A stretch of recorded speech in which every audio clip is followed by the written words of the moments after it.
Ladies and gentlemen, we take you now behind the scenes of a police headquarters in a great American city, where under the cold, glaring lights will pass before us the innocent, the vagrant, the thief, the murderer. This is The Lineup.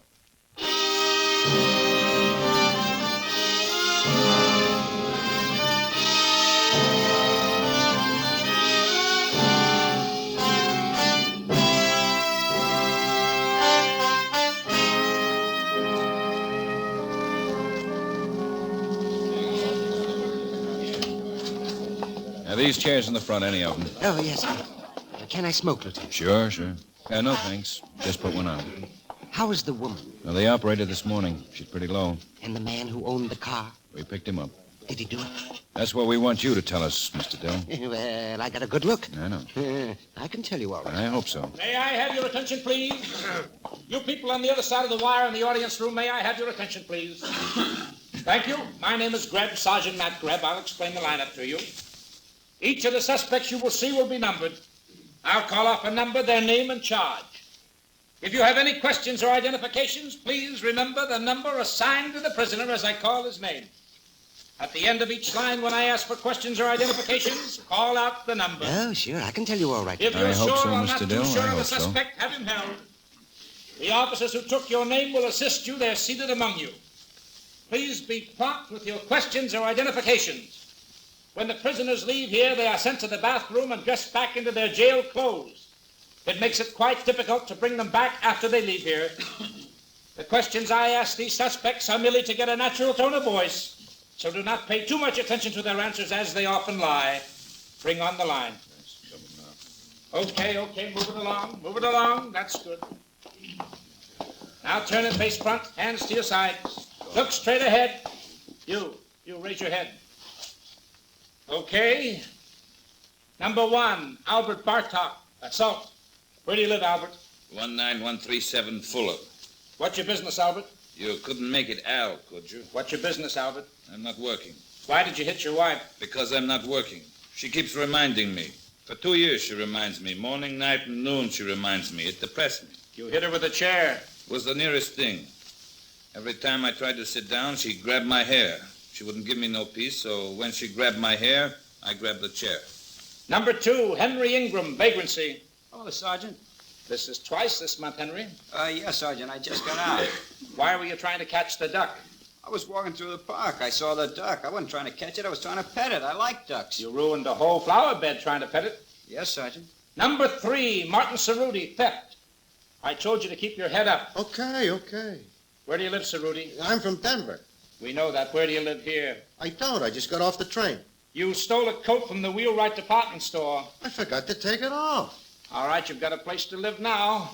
Number 4, John Wolcott, armed robbery, murder. Lieutenant, where can I put out my cigarette? To the floor. What's your business, John? I run a gas station. Where, John? Corner of 105th and Sutton Place. On the night of November 12th, you held up the Albert Candy Store.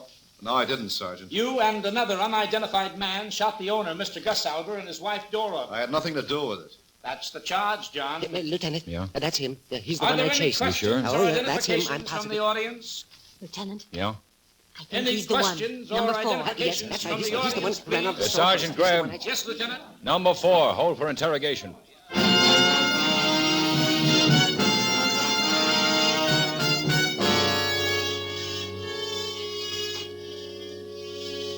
Sit down, John. All right. Liable to be a little rough on you. I didn't do anything. I told you before I didn't do anything. One witness of Mr. Dill chased a man, saw him climb into a station wagon, got the license number. It turned out to be your car, John. In the lineup this morning, Mr. Dill identified you as the man he chased. He's wrong. 2 other men and a woman also identified you. They all agree they saw you run out of that candy store with another man. The owner of that store died last night. I'm sorry. His wife's in bad shape, but she'll live. Look, I've never been in that candy store. I didn't shoot anybody. You live with your brother? Yes. George Walcott? Yes. Where was he that night? You keep asking. He went to a movie. And he didn't take the station wagon? I told you, no, he didn't take the station wagon. Does George have a key to the station wagon? How many times do I have to tell you? Does he have a key? No. He didn't take the car out of the garage that night. Somebody did, John. All right. Somebody took it out. I didn't. George didn't. Go find out who. When Mrs. Albert is better, when the doctors say it's all right for us to see her, We'll ask her for an identification. Okay. 2 men held up her store, killed her husband. 4 witnesses have already identified you as one of the men. Mrs. Alba will know for sure.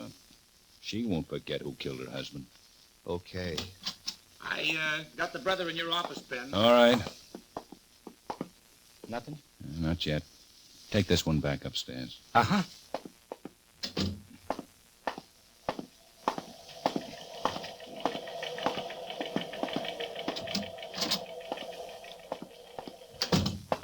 Oh, George. Hello, Lieutenant Guthrie. George, your brother's in a lot of trouble. Yeah, I know.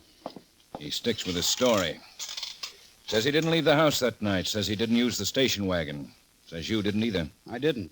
You went to a movie. That's right. The Rivoli, wasn't it? I gave a long statement this morning, Lieutenant. I signed it. Somebody used that station wagon. When the arresting officers got to your house, the motor was still warm. I didn't use it, and I know my brother didn't. You think somebody could have gotten that car out of the garage without your brother hearing it? I don't know. Maybe they could. Hold up a candy store, shoot 2 people, bring it right back to the garage? I don't know. I just know I didn't use it, and I know my brother didn't either. He didn't hold up a candy store or shoot anybody. My brother wouldn't do anything like that. What time did you get home? I have to keep telling you. You have to keep telling me. Around 12 o'clock, or maybe a little after. There was a cop waiting for me. He'll remember what time better than I do. You went to the movie? Yeah. What time did you get to the movie? After 8 sometime. What was playing? 2 pictures, Mr. Lucky and A Lady Takes a Chance. They're reissues, aren't they? I saw them before, a long time ago. They're good ones. I wanted to see them again. Your brother runs a gas station, doesn't he? Yeah. How late does he work? Usually till around 7. How does your brother do in his gas station? He does all right. Makes pretty good money. You don't work. No, I've been looking for a job. How old are you, George? 22. John's 28. Yeah. When'd your mother and father die? Mom died when we were kids. Dad about 5 years ago. And John's been supporting you? I told you I was trying to get a job. It's not easy. Well, I want to talk to you again. Stick around home. Sure, Lieutenant. My brother didn't do it, Lieutenant. Awful lot of evidence, George. But he didn't. We'll talk about it later. Bye, George. Goodbye, Lieutenant.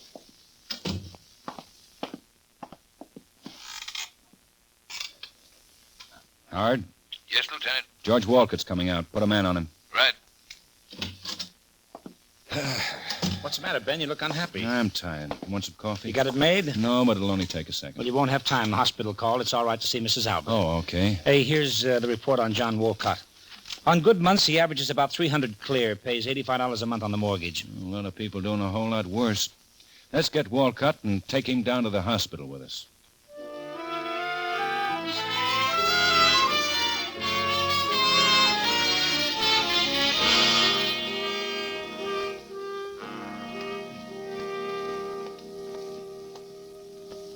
Mrs. Albert. Mrs. Albert. Yes? What is it? This is Lieutenant Guthrie and Sergeant Greb. They want to talk to you. All right. We won't take long. All right. We want you to tell us if you've ever seen this man before. Move up, John. Right in here. Mrs. Alba? I don't know. I'm not sure. Could he be one of the men who held up your store? I don't know. He looks... I don't know. He isn't the one who shot us. The one with the gun. He isn't? No. He's not that one. You sure? Yes. Yes, I'm sure. Well, Mrs. Alba, several people say they saw this man run away from your store. I don't remember the other one too well. The one who stood by the door. Happened so quick. The man with the gun. He's the one I remember. He was in the middle of the room. It all happened so quick. The other one I didn't really notice. I think that's about enough for now, Lieutenant. My husband's dead. And we'll do everything we can, Mrs. Alba. What can you do? He's dead. That's all. I hope you didn't have anything to do with it, young man. I hope for your sake you didn't. It's a terrible thing.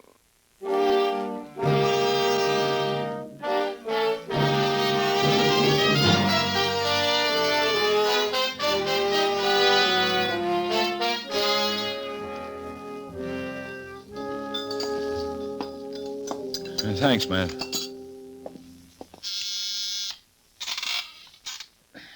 Yeah? They're here, Lieutenant. Oh, all right. Send in Mr. Dill first. Well, is the coffee all right? Whew, hot. Mr.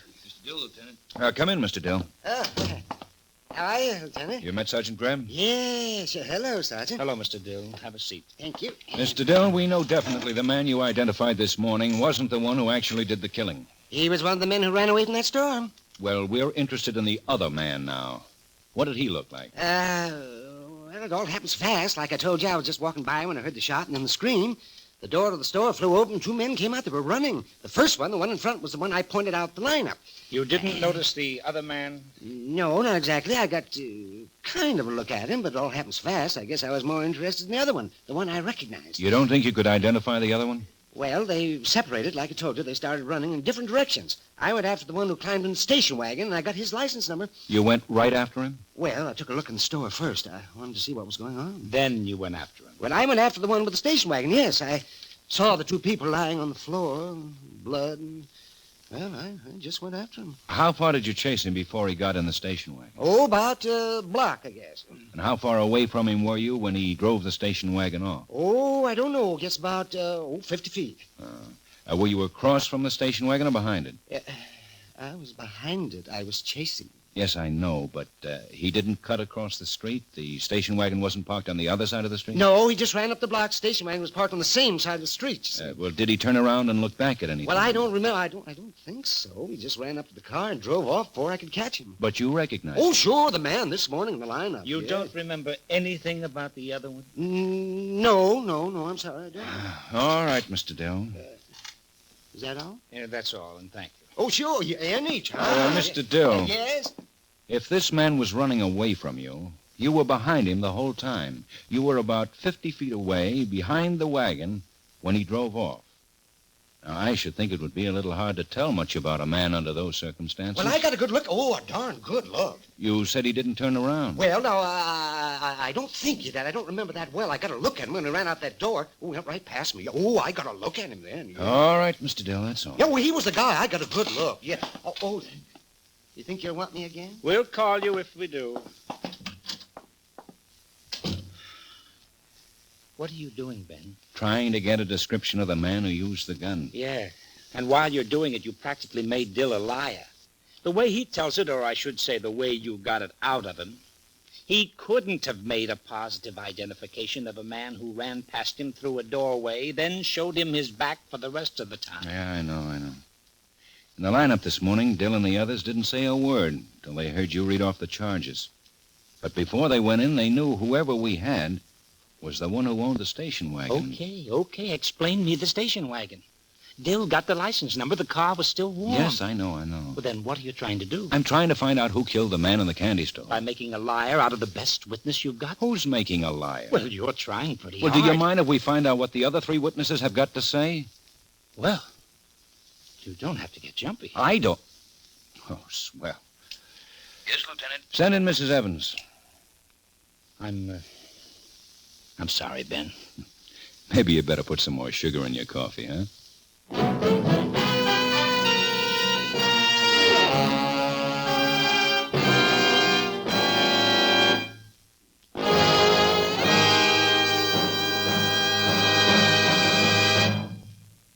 Two fellas who certainly know their way around the popular music world will be guest experts on Songs for Sale tomorrow night on CBS.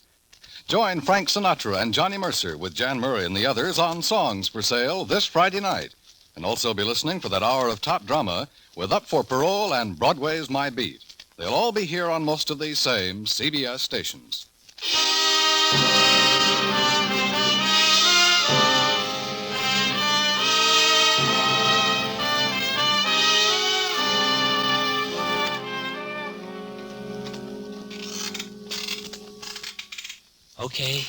Okay, nobody remembers the second man. Everybody remembers the first. Everybody remembers the first. Everybody claims they recognized the guy as he came out the door. Running. Yeah, running. So maybe because they knew Wolcott owned the station wagon, they jumped to identify him. Yeah, we've had wrong identifications before. Yes, but that's the station wagon. That's the car one of the hold-up men jumped into. 4 people 4 people, 3 men and a woman, claimed they recognized the guy. So suppose they really didn't get a good look at him. It was Wolcott's station wagon. Dill got the license number. 2 of the other witnesses saw Dill chase the guy, saw the wagon pull away. One of them even identified the make of the wagon. Yeah? Sergeant Quine on the phone, Lieutenant. Okay. Quine's tailing George Walcott. Yes, Quine. You ever see the man? What's the address of the pool? Who's the girl? Hall? Uh-huh. Well, all right. Stay with him. I'm going out for a while. Oh, what do you got? I don't know. I want to check it. Quine says George Walcott met a man in a pool room, talked with him for a long time, and then went over to see a girl named Hall. It may be nothing, but I'm going to do some checking.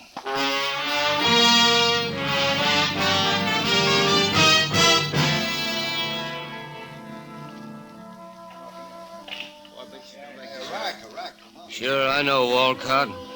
Plays snooker in here all the time. Hey, you know his brother? No, didn't know I had one. George met a man in here today. They left, went across the street to get a shoe shine. Tall, thin man, dark, wearing a brown jacket, light pants. Rudy. Rudy? Rudy Garvin. He plays in here all the time, too. Buddy at George's. They pal around a lot. Rudy Garvin. You know him? Yeah. I don't like him. Slimy kind of a guy. He's a bad boy.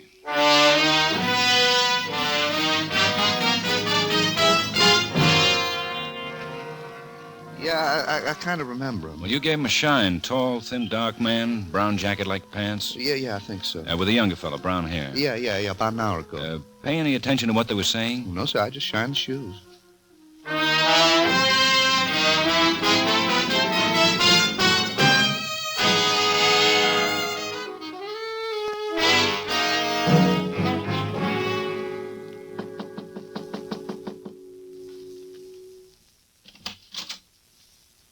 Yeah? Miss Hall?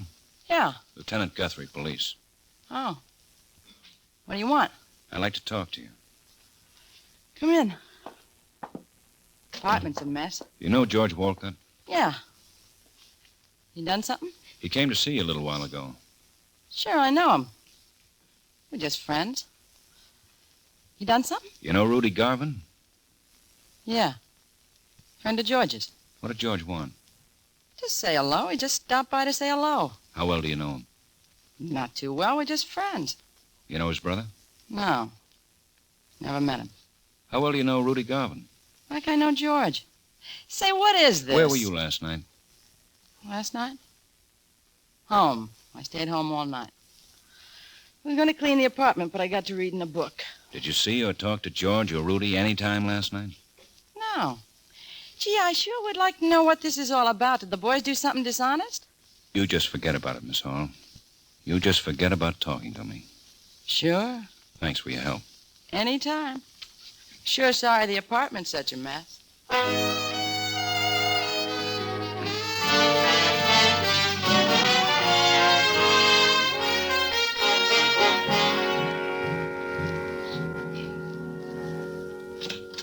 Here's the file on Rudy Garvin, Ben, and his pictures. Uh-huh. Yeah, a dozen arrests, 2 convictions, petty theft and possession. A cheap hood with a nasty disposition thinks he's tough. Yeah. Here's Quine's last report on George Walcott. Tailed him from the girls to the east side of town where he met the same man he met in the pool hall. Rudy Garvin. Young Walcott's in his house now. Quine staked out across the street. Check on this, Miss Hall. Here's the address. Put a man over there to watch you. Right. I'll check back. I'm going down to the hospital and show this picture of Rudy Garvin to Mrs. Alba.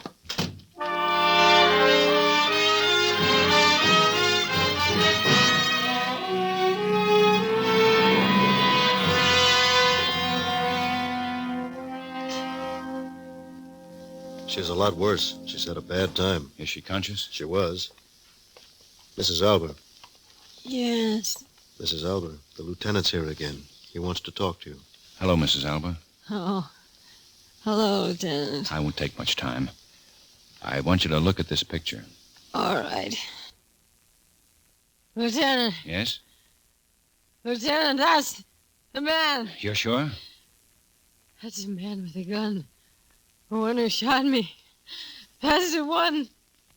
He killed Gus.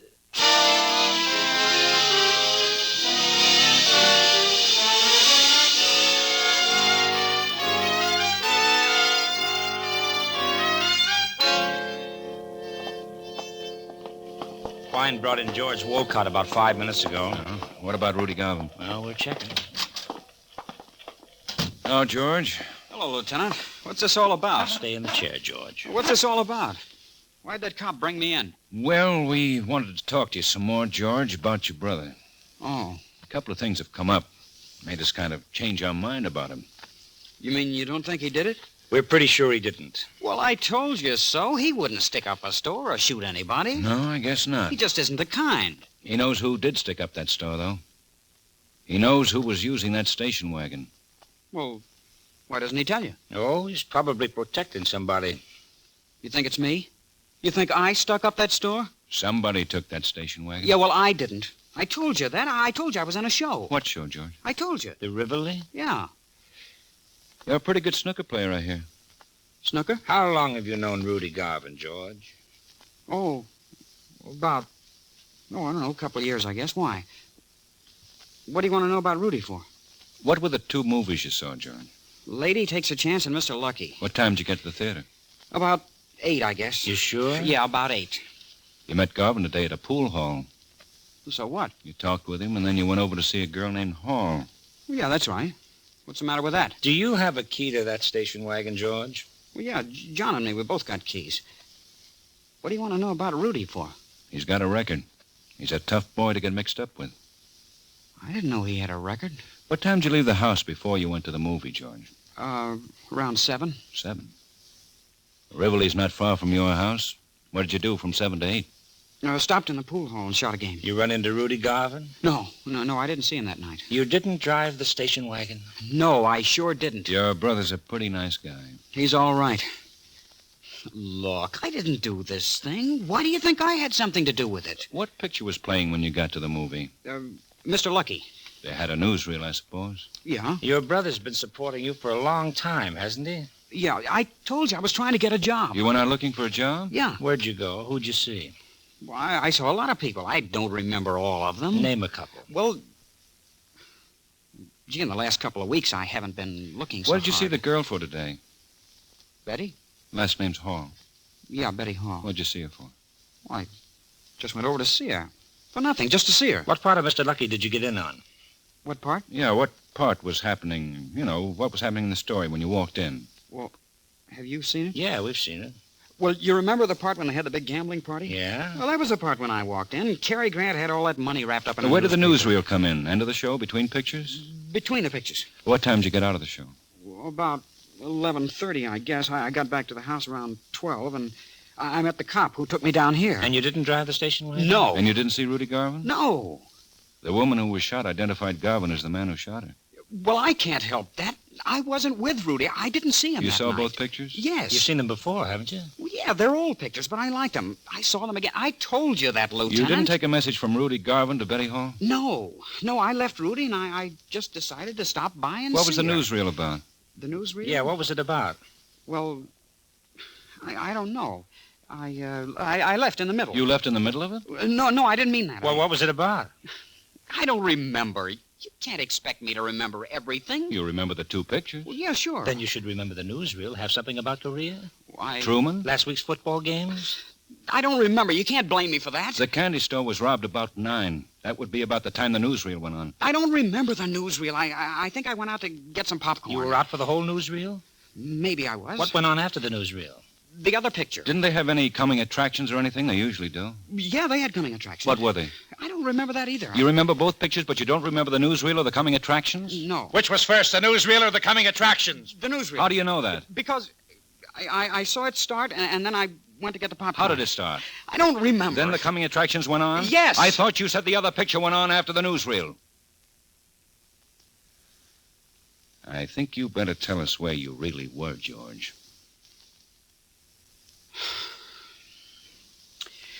Okay. Get a stenographer, man. Right. Cigarette, George? Yeah. Where can we find Rudy Garvin? Over at Betty's apartment. That's why I went by to tell her that Rudy'd be by around 9 tonight. They're leaving town. Will you let my brother go now?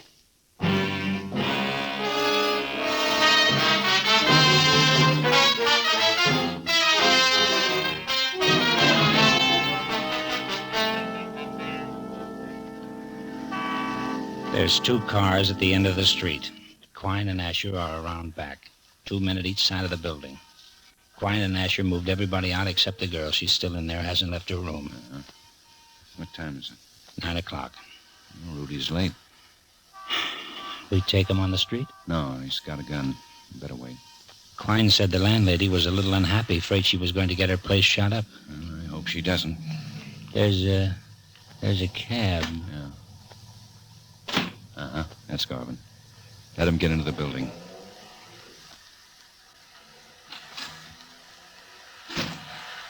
All right, let's go.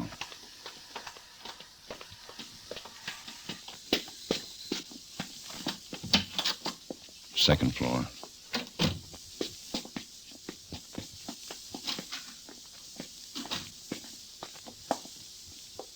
Third door.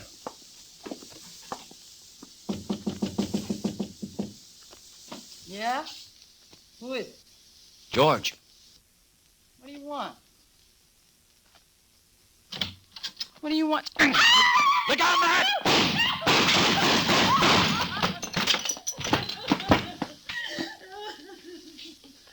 Garvin's pretty bad. You better get an ambulance.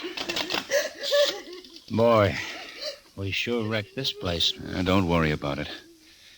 Bet he never cleans it anyway.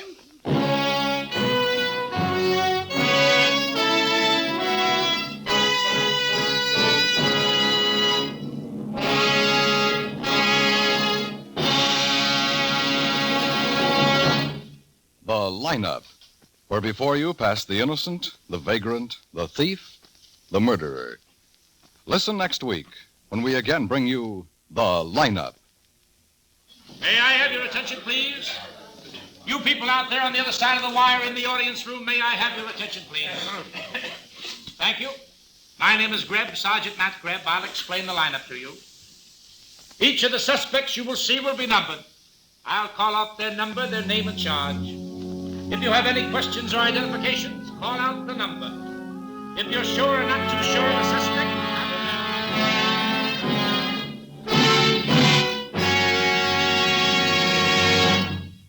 The lineup stars William Johnstone as Lieutenant Ben Guthrie and Wally Mayer as Sergeant Matt Greb, and was written by Blake Edwards with music composed and conducted by Eddie Dunstetter. Featured in tonight's cast were Howard McNear, Raymond Burr, Sam Edwards, Clayton Post, Hy Averback, Jeanette Nolan, and Gene Tatum.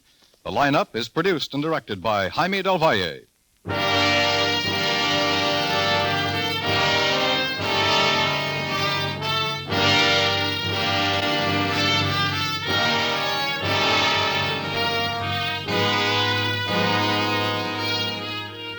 Every weekday evening, Monday through Friday, 2 of radio's top reporters, Edward R. Murrow and Lowell Thomas, are heard on most of these same CBS stations, backed by the resources of CBS' famous worldwide news-gathering organization. Ed Murrow and Lowell Thomas bring you the facts of the day's events, plus the color and background they've gathered in years of world travel and reporting. Get the news first and best from Ed Murrow and Lowell Thomas each weekday evening on CBS. This is CBS, the Star's address, the Columbia Broadcasting System.